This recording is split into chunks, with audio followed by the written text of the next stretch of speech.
Hi, I'm Jesse Dillon, and this is my co-host, Priscilla. Today we're talking with Hitoshi Abe, professor at the UCLA School of Architecture and Design. We talk about the changing nature of cities, buildings, and just what people mean when they say design thinking. But first, please subscribe to my YouTube channel to watch this and more episodes, or subscribe to Jesse's Office wherever you stream your podcasts. Feel free to leave comments and reviews, and Jesse or someone here will try to respond whenever we can. Thanks for watching.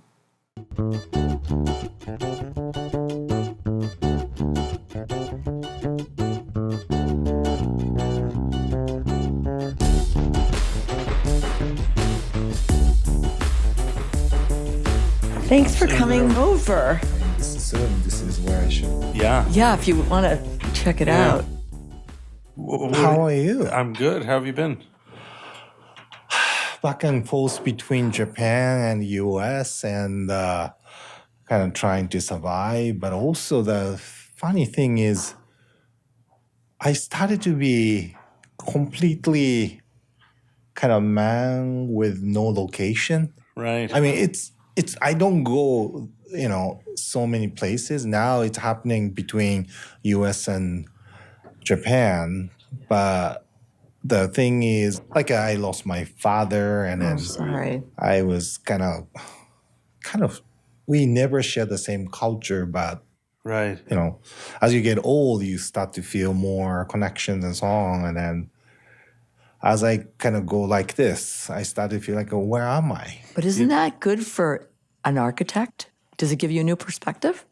Right? Yes, to be creative, yes. But the problem is also architects are heavily tied to the location. Right. I still remember that about 20-something years ago, that my mentor, architect, Wolf Prix, who is the head of the Copenhagen based in Vienna, but he told me, look at the Frank Gehry, how he is tied to LA. And the architect has to be somehow have a presence in the one location. Otherwise, you will lose some kind of the ground that you can stand on. And maybe that was then. And now, maybe we can try something different. But it's really, really difficult and kind of interesting. How often do you go back and forth? Once a month. Yeah. You go back and forth once a month? Lately, I mean, the past 1 year, it's almost like, oh, did I destroy something? No. So once a month. It's really, sometime actually I was there like 3 times a month. Wow. Which is kind of strange, stupid actually, almost. Does it feel like, as you go to Tokyo, yeah? So does it feel like the same city? Because you've been going back and forth a long time now. Actually, yeah, it changes in a both way. One is because Tokyo is changing, and also because I'm changing. So the perspective that I guess I get more, I started to be more connected with LA, obviously. And LA is also changing in a very interesting way. In what way? How do you think LA used to be uncity. It wasn't city. There was no life in between. It was just the aggregation of the building in a way, the spot, the aggregation of the interior spaces, and then you just connected by the car. But now, because of this little cute trains, the train, as well as also the Uber, people started to kind of enjoy moving around the city and enjoy actually sort of spaces in between. So you see more people on the street in downtown area. And is that one thing that an architect can be, is a good urban planner? Some architect can be the good, yes, but some could be horrible one too. And we've had a lot of those here. Right. So why? Are they just thinking about the thing in isolation? Like what you just said, you're looking in between now and you're seeing how things move. I think just the interest varies among the architect, right? Some architects are really good at crafting beautiful spaces, but not so much interested in context outside. Some are really good at creating strategy. That's why actually there's a lots of sort of education model called design thinking Yes. is coming out because of that. Right. Well, how would you define design thinking? We talk a lot about it. What do you? There's a whole group of people here that we have to introduce you to that actually are working on design thinking. But from you, Although there's a lot of definitions. But I want to hear what is how do you define it? I don't know that if I can define it with a simple word, but I think the design thinking is the way to create something through communication. For you, what's a good building? Like, what do you look at and say, this is a good building? There are interesting thing is that now even the definition of architecture varies. I think now we are in an era that we have so many different sort of definitions of architecture, starting from architecture in a movie, building, to more likely the architecture in a computer program, to also maybe the urban planning and so on, right? So there are so many different kind of way to describe. One is the good building has this kind of a divine moment. You don't need a reason to understand it. I was at the British Art Gallery by Louis Kahn in New Haven, and that's actually one of my favorite buildings. And that's quite a small building, yeah? Right. But it's inset in the grounds, and it's quite beautiful, yeah? Yeah, the light is incredible. And also the balance between sort of a highly regulated space and some kind of a freedom that you've experienced there. Do you ever walk into a building you're talking about one of the most famous architects of the 20th century, right? Do you ever just walk into like you're walking down the street from the subway and there's like, oh my, there's this incredible building here that's unheralded that nobody ever talked about? Do you ever have that experience? No, and that's the good question. How old were you when you first came to Los Angeles? I was 26. And as you were landing in the airplane and you looked out the window after coming from Tokyo, right, were you in abject horror at the architecture you saw below you as the plane came in for a landing? I thought, oh my God. I realized that the city doesn't really exist. It's just spread apart and then reconnected by the freeway, and there's vast land in between. And back then, also downtown was really rough. So I walked around downtown wondering, like, what am I supposed to do here? Do you think about earthquakes? And do you think about earthquakes in Tokyo, obviously, too, right? Or in design? No, I'm originally from area called Sendai. And that was the largest city and the nearest to the epicenter of the gigantic earthquake and tsunami took place on 2011. So, that time I wasn't there, but also I experienced the one before. So the earthquake is always there. And whenever I look at the structure here, I'm always impressed or get scared by the thickness. What do you think in this building? You feel like we're... Oh, we've been earthquake-proofed. All right. Well, no, I want to get an expert architect. We have a direct earthquake. Any sense of, are we in the right room? Ooh. Yeah. I hope so. Just remember, she's going to get totally paranoid if you tell her we're not. Again, the size of the column in Japan is much thicker. Yeah. So it's different from... But honestly, when you're thinking about design, do you include, everything about the environment? It's not in a vacuum. We talked about design thinking. And design thinking is about the creation through communication. And this communication capability is necessary for architects so that you bring in different experts to deal with this complex phenomena around the building. And then you're the one who kind of tie them together, integrate it. At the end, you have to create the one thing, right, which is one building.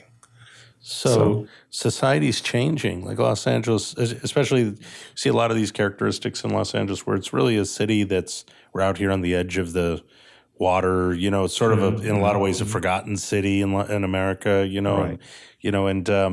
But we're starting to see the very fabric of society change in lots of different ways, Yeah. and we've seen this introduction of the of a sharing economy. Exactly. And what does that mean for the future of architecture? How do we start to, if I don't own my home, people are going to be in my home. I don't own my car. I don't own my, a lot of things I don't own. It seems like it's a fundamental change. And how do you view that? And how do you think about architecture for the future? It's a really, really interesting time right now. Back in probably the early 20th century that we separated the domestic environment and the work environment to kind of establish the urban plan and also the architecture as we know. So the whole city that we are living in based on this concept of separating these two environments. You remember that back then there's a cartoon Jetson? Yeah, Sure, yeah. right? And then in the Jetson, actually, you're not really working. The robot is doing all the work, right? And I'm hoping that comes soon, Right. But now what happens is instead of separating work and also your household, it is more like you're merging it. You kind of work at your home and then also you do your private stuff while you're working. That means that we are reintegrating this domestic environment with the work environment. That's a huge paradigm shift already. Right. You see it in the work environment too when you see people don't have offices as much, right? So even upstairs there's offices up there, but then most of the team is out. They're moving around. They're not sitting in an office. Exactly. The space requirements are very different than they ever were. Totally. What happens is so that because the domestic environment and the work environment merge together, and then that means everybody has a different time zone. Yeah.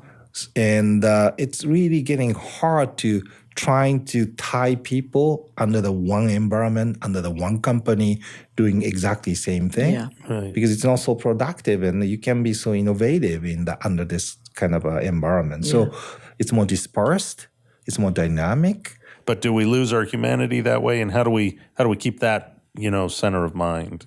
So that's actually the question that I don't have an answer yet. I want to ask you a question because you were talking about when you first got here, you were walking downtown, it was scary, and you were sort of. And now, I mean, we have all this emerging growth, but we also have tent cities. Do you think about that? It's going into more of the urban planning, but from an architecture perspective, do we have an obligation to think about housing for people that don't have access? Like, how do we? All these things happens because the community that we have is weakened. At the same time, we need to think about a new way to create the affordable housing. And I know that recently the LA changed the kind of a code so that they will allow many people to do the little house in the backyard. Yeah. Right. Or even the rise of this new housing model, co-living space, could be the way also to actually address this problem. In Japan, after the tsunami 2011, what happened was that many people started to evacuate from northern part of Japan because there's no way for them to stay there. But the elderly and people who is kind of financially weak had to stay. And one of the biggest problem was basically the loss of the community. And because everybody is basically running away, it was so hard to maintain the community. And then when they put them into the social housing, the issue is that all these people who used to kind of live together started to be isolated. And then solitary death started to become the big issue. So we are asked to design the housing to kind of create the moment so that you have to expose yourself somehow and accidentally encounter to your neighbors so that there's a kind of opportunity to say hello. Interesting. I mean, this is a huge problem everywhere now, which is loneliness. Yes. Exactly. Yeah. So how would you So, but from an architectural standpoint, like how would you impose, how do you force someone to bump into somebody? Like, so where is it? Like, how does that manifest, right? So it is actually about how to create a space that has more sort of exposure to each other. So for instance, if you look at the usual apartment, you have an elevator and stairs and a corridor on one side and a door. And then on the other side, you have maybe the balcony kind of facing to the nice view, right?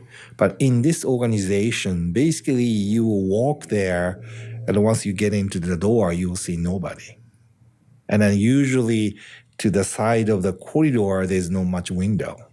So that creates a silo situation. So instead, we started to do this sort of different approach to the building called living access, so that we actually let people come to each unit from the other side. So there's a terrace as a buffer zone, but you walk in front of everybody's terraces. So you have a chance to kind of peek into, or you can actually expose your life by setting up your table on the terrace. So then you could see people walking by and then say hello. It's nice, yeah. So we just flipped the whole building. Yeah. Now, when you do that, do you work with the community to kind of come up with these ideas? And what is the process like? Actually, more and more in Japan, and also under these kind of circumstances, we do lots of workshop during design process. Yeah, it's design thinking. Right. Yeah. Right? And more important thing is not only actually to absorb some ideas from resident, but also to kind of work with them to find out how to live in a design being proposed. So they can learn how to enjoy the space given. Otherwise, they might actually drag their old way of living without understanding what this new space is really about. Right. So it's kind of interesting. Now, if at the turn of the century, if I said, what do you need? You'd say faster horse. You'd never have the vision of cars. Right. So do you have to have a sense of vision to pull them to this future? Because they may not be able to imagine it? Yeah, I mean, without forcing. Right. But what's interesting thing is that when we have a workshop, they tend to say, I want this, I want this. It's going to be about actually asking. Right. But once there's a design and I start to talk about how can we use this, then it's going to be like, well, maybe I can do this, I can do that. All of a sudden, it start to become more about giving. Do you follow participating? So it is in a situation like this. How long are you studying it over time to see, is the community opening up? Like what's changing in the community? Are people trying to make friends? Is some of that isolation, loneliness going away? We can't really stay there forever because we are not paid for it. However, we usually collaborate with the university. Right. And in this particular case, the group of students who is a researcher studying these kind of things followed up. So they are there working with the community and also kind of analyzing data and see how things are going. Very early on, we did some work for the what did you call it in New York? The High Line. The High Line. Yeah. Yes. Which everybody during the time they were making it thought would be a total Remember? epic failure, and everyone it's like hated the an idea. incredible, shocking success, and quite beautiful to walk through the city on it without traffic and not have to worry about getting hit by a car. All it's these great, yeah. great things. But how do you feel like that changes a city? Those kinds of projects. Actually, LA is interesting place because there's so much room around. I mean, physically, but also maybe within a system. Yeah. Like a place like a Tokyo, everything is designed too well and everything is tightly squeezed into each other. So there's no more room for new system to get into. Right.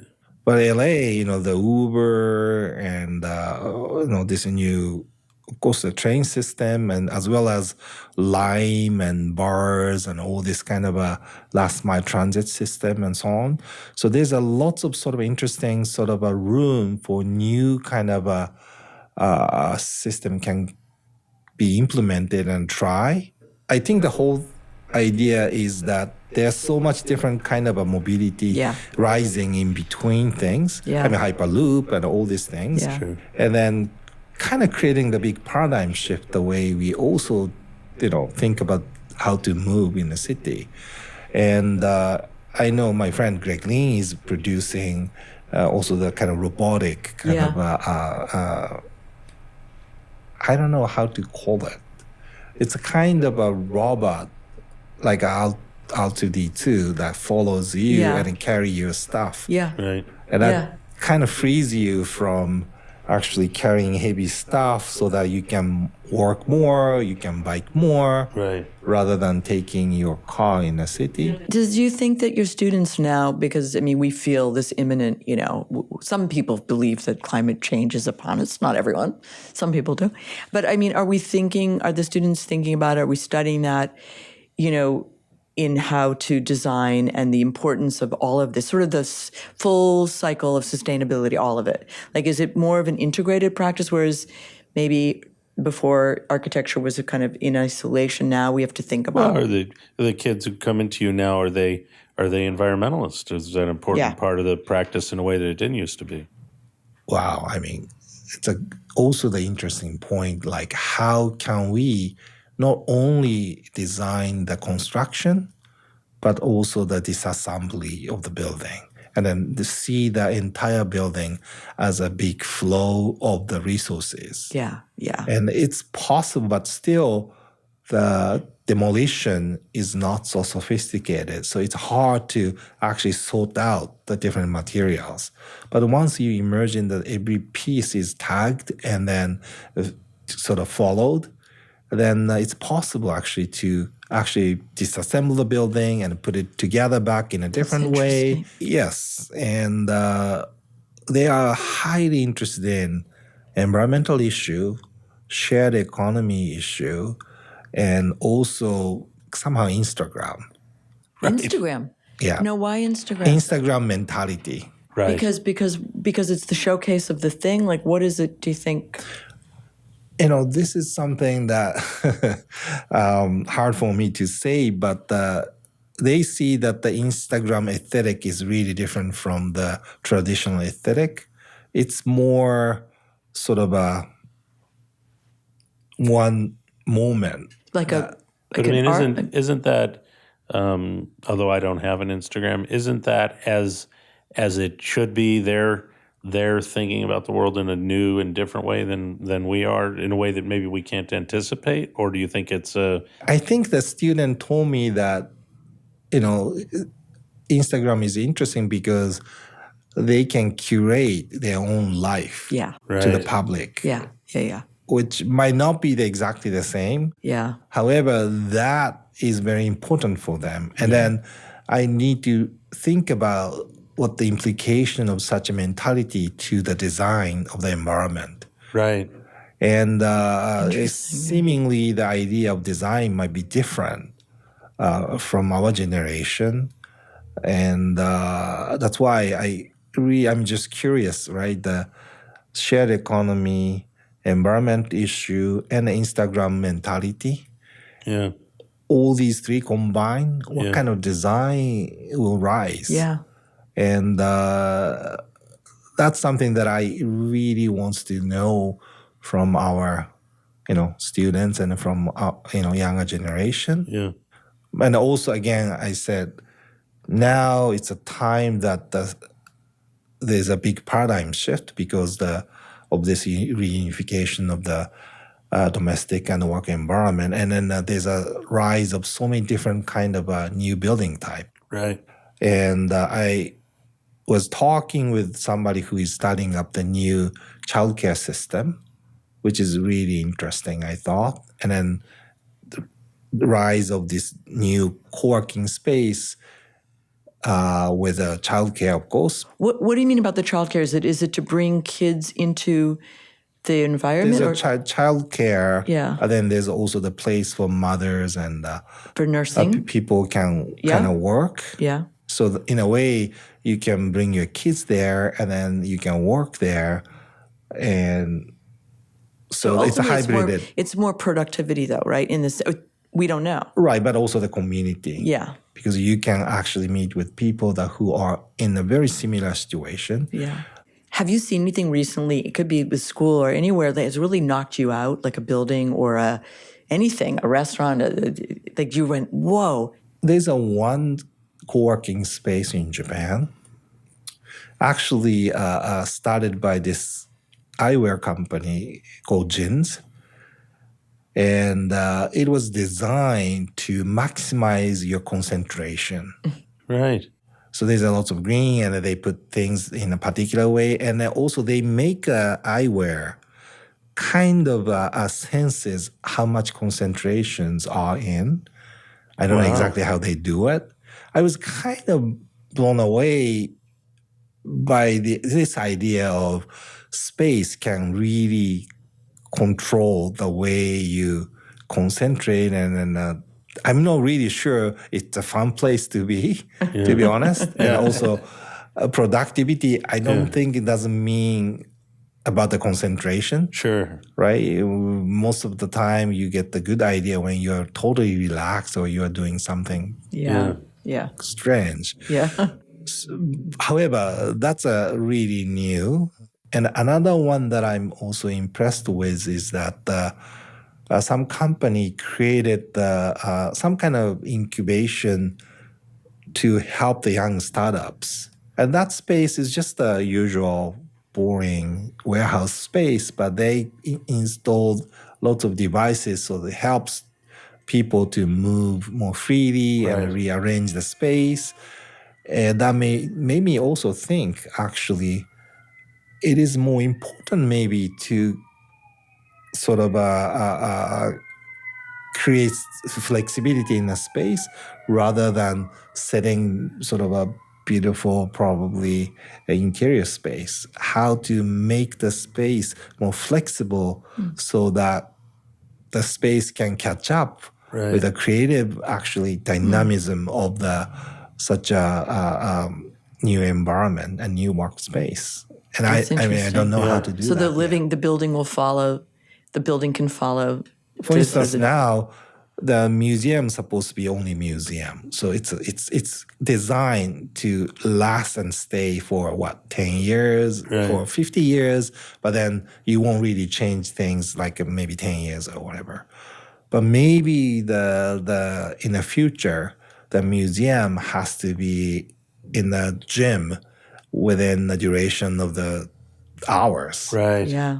And then the gym has to go back to the museum, or could be the sort of place for party, or could be co-working space, so that the space has to be more flexible to accept the change, in the people's activity. I think it corresponds with your first question. Can we bear such changes so that the place constantly changes and you have to... That's something that I'm very curious too. Are you confident of the future?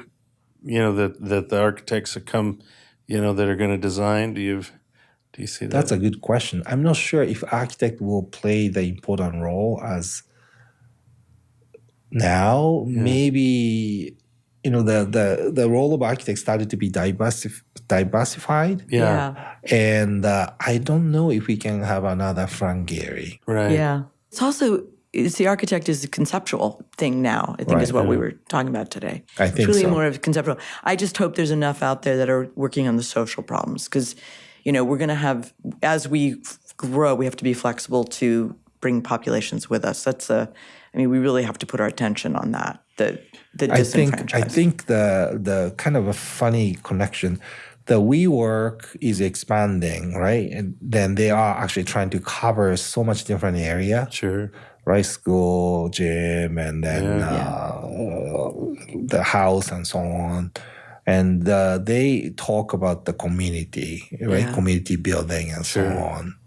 The question is, let's say you are part of all of this. Yeah. So your kids go to the school under WeWork, you live there, and then you work there. What is it? Is it the new type of gated community? Mm-hmm. The worry is just that people end up just being warehoused. And, there are actually things I've seen in Japan. Actually, I've seen stories about people who just work in these warehouses all day long, and they're online the entire day in a dark room, and there's a bathroom at the end of the hall. And, that's what they're, it's like, that's not a future, so it's right. That's the dark future. But actually, that's interesting because the question is if the issue of the senior housing is very important. I'm a little bit involved with this. And then the conversation, of course, goes to co-living so that they can actually support each other and so on. And it's getting close to what WeWork is talking about. Sure. I'm sure they're going to get into also the senior housing business at some point. Yeah. What's interesting things about the aging is that people doesn't age in the same way. Right. So there's a 80 years old who can still work, bright, healthy, while actually 60 years old who has sort of physical problem and also the mental problem. So how you actually utilize and give opportunity to those who can still work. Yeah. And it creates the room to support these who actually really needs the help. It's funny. I saw I think it was in Texas. There's a homeless community where, because you always hear, we've worked on homelessness here in Los Angeles, all over the country many times. Yeah. But I just happened to see this story of this group in Texas that had built these little buildings, and the buildings aren't remarkable buildings, but what they had done was thought about the social interactions. And so everybody in the community couldn't necessarily work and get paid, but everybody in the community could do something. Right. And I'm sure it's not perfect, but it struck me as the social dynamics, because I'm always hearing about homelessness as just like, well, it's just, let's get them buildings and they'll all be fine. But it's actually the same thing as the elderly populations. Exactly. There's as people are marginalized, they feel less human. So it's like, I think that this is the challenge of our times. The Japanese case is interesting. You've seen the population diagram that they have an age here and then the number of the people and the male and the female. Sure. U.S. is still like that, meaning that you have a much younger population. More than the elderly population, but the Japanese are like that. It's getting like really scary. Yeah. It's getting smaller. Yeah. I mean, that's actually skinnier, and then much heavier on top. Yeah. So I think that's happening all over the world, and I think what it really is talking about is that as a social problem is depopulation. Yes. Exactly. In a lot of these areas. Yeah. I mean, we did some work in Detroit, and in Detroit you really. It's everybody moved away, but you see the land returning to a meadow. They're filling in the basements because they just don't have anybody to live there. Right. And I think that probably long after we're all gone, World Health Organization says it's in about 40 years that population starts to decline worldwide, but maybe 60 years from now, it's a real problem. Yeah. Right. So nobody do the work. Yeah, maybe everybody need to get together and live together. Yeah. I like that idea. I'm going into a commune. You do see that in Kibera in Kenya. Yeah. You see 1 million people living in a place the size of the big park in New York, and they don't think they're living in a slum. So if you go and you say, well, what's the slum like? They think that this is how life is, and we look at it in a pejorative sense. But the point is they live in it, and the point is that is a future of cities. And how can we actually maybe the person that you should interview, the PodShare is a new co-working space. Actually, they have 5 locations in LA. Yeah, right. PodShare is a combination of the co-working space with a kind of a youth hostel, almost like. So you actually rent the bed. Yeah. And then there's a TV and outlet, and you are not allowed to close it down with a curtain or anything. So you have to keep it open. That is really interesting. And PodShare was started by this lady. And the reason she started is because she didn't want to live alone. Right. And once you become the member, you can live in this bunk bed, and you can use the 5 different locations in LA. And that's the kind of lifestyle that you're kind of scared of. Yeah. So, well, I don't know if I'm scared or I'm just observing it. It's like, I'm scared actually to be to live like that. Well, I'm not definitely sure. not going to live like that. Jesse is a hermit. He's not going to be pod sharing with anyone But, anytime soon. Yeah, but, well, There's a website Yeah. called Share, We'll look at it. and that's the Okay, let's most check it out. radical one that I so far Yeah. we studied. So thank you. Thank you so much for yeah, coming in. thank Great. you very much. Okay. Thanks for watching, listening. Don't forget to subscribe. Click here for the next episode. And come back to Jesse's office because you never know who you're going to meet when you get here. Thanks.